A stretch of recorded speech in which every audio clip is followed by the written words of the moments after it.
Hello, j'espère que vous allez bien aujourd'hui par la grâce du Seigneur. Moi, je vais très bien et bienvenue sur cette chaîne. Aujourd'hui, je voulais parler de pourquoi faut-il jeûner.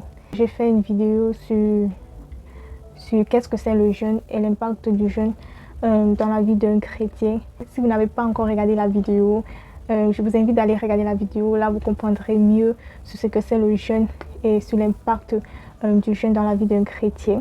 Et n'oubliez pas de vous abonner et activer la cloche de notification pour ne rater aucune de mes vidéos que je posterai toutes les semaines. Pourquoi faut-il jeûner? Le jeûne est la plus grande discipline spirituelle pour rechercher l'intervention de Dieu. Le jeûne et la prière constituent l'arme la plus redoutable du combat spirituel et de la délivrance de nos vies. Le jeûne n'oblige pas Dieu, ne force pas Dieu, ne manipule pas Dieu à réaliser nos désirs, mais le jeûne pousse Dieu à accomplir les intentions de sa volonté sur nos vies. Pourquoi faut-il jeûner? Nous jeûnons pour honorer Dieu. Le jeûne, c'est une façon de honorer Dieu. Dans Luc 2, verset 37, nous allons voir une veuve femme âgée de 84 ans honorer Dieu dans sa vieillesse. Lisons ensemble. Luc 2, verset 37. Restée veuve et âgée de 84 ans, elle ne quittait pas le temple et elle servait Dieu nuit et jour dans le jeûne et la prière. Ça, c'était une façon de honorer Dieu. Deuxièmement, nous jeûnons pour nous humilier. Nous jeûnons pour nous humilier devant Dieu. 2 Corinthiens 7, versets 14 et 15. Si mon peuple, ceux qui invoquaient mon nom, s'humilie, prie et cherche ma face, et si se détourne de ses mauvaises voies, je les exaucerai des cieux, je lui pardonnerai son péché et je guérirai son pays. Mes yeux seront ouverts désormais et mes oreilles seront attentives à la prière faite en ce lieu. Amen. Le jeûne nous permet de nous humilier, donc nous jeûnons pour nous humilier. Amen. Troisième, nous jeûnons pour rechercher la guérison divine. 1 Corinthiens 11, il est écrit. C'est pour cela qu'il y a parmi vous beaucoup d'infirmes et de malades, et qu'un grand nombre sont morts.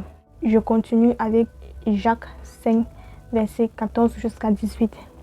Quelqu'un parmi vous est-il malade, qu'il appelle les anciens de l'Église, et que les anciens prient pour lui, en loignant d'huile au nom du Seigneur.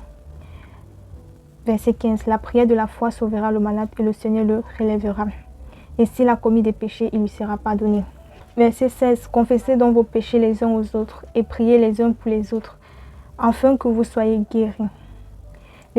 La prière fervente du juste a une grande efficacité.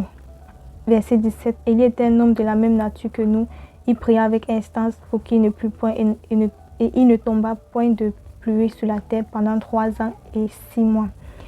Puis il pria de nouveau, et le ciel donna de la pluie, et la terre produisit son fruit. Amen. Quatrième, nous jeûnons pour rechercher la délivrance de liens. La Bible dit dans Ésaïe 58, verset 6 jusqu'à 9. Voici le jeûne auquel je prends plaisir. Détache les chaînes de la méchanceté, dénue les liens de la servitude, renvoie libre les opprimés et que l'on rompe toute espèce de joug. Verset 7. Partage ton pain avec celui qui a faim et fais entrer dans ta maison les malheureux sans asile. Si tu vois un homme nu, couvre-le et ne te détourne pas de ton semblable. Verset 8. Alors ta lumière prendra comme l'aurore et ta guérison gémira promptement. Ta justice marchera devant toi et la gloire de l'Éternel t'accompagnera. Alors tu appelleras et l'Éternel répondra. Tu crieras et il dira, me voici. Si tu éloignes du milieu de toi le joug, les gestes menaçants et les discours injurieux. Amen. Le cinquième, nous jeûnons pour rechercher la révélation, la vision et la volonté de Dieu. Daniel 9, versets 3 et 20 jusqu'à 21. Je tournai ma face vers le Seigneur Dieu afin de recourir à la prière et aux supplications, en jeûnant et en prenant le sac et la cendre. Verset 20. Je parlais encore. Je priais, je confessais mon péché, le péché de mon peuple et de mon peuple d'Israël. Et je présentai mes supplications à l'Éternel mon Dieu en faveur de la sainte montagne de mon Dieu. Je parlais encore dans ma prière quand l'homme Gabriel que j'avais vu précédemment dans une vision s'approcha de moi d'un vol rapide au moment de l'offrande du soir. Amen. Le 6e, nous jeûnons pour rechercher Dieu pour un réveil personnel. Joël 2, verset 12. Maintenant encore, dit l'Éternel, revenez à moi de tout votre cœur, avec des jeûnes, avec des pleurs et de lamentations, avec des jeûnes, avec des pleurs et des lamentations. Déchirez vos cœurs et non vos vêtements, et revenez à l'Éternel, votre Dieu. Car il est compatissant et miséricordieux, lent à la colère et riche en bonté, et il se repent des mots qu'il envoie. Amen.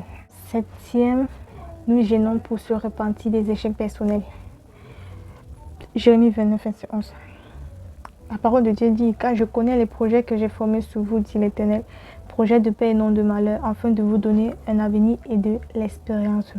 Vous m'invoquerez et vous partirez, vous me prierez et je vous exaucerai. Vous me chercherez et vous me trouverez si vous me cherchez de tout votre cœur.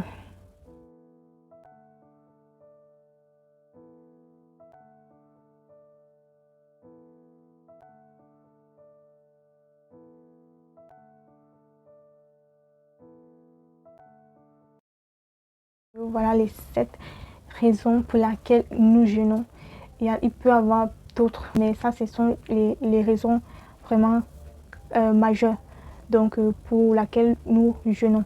Alors, soyez bénis, que Dieu vous bénisse. À la prochaine. Bisous.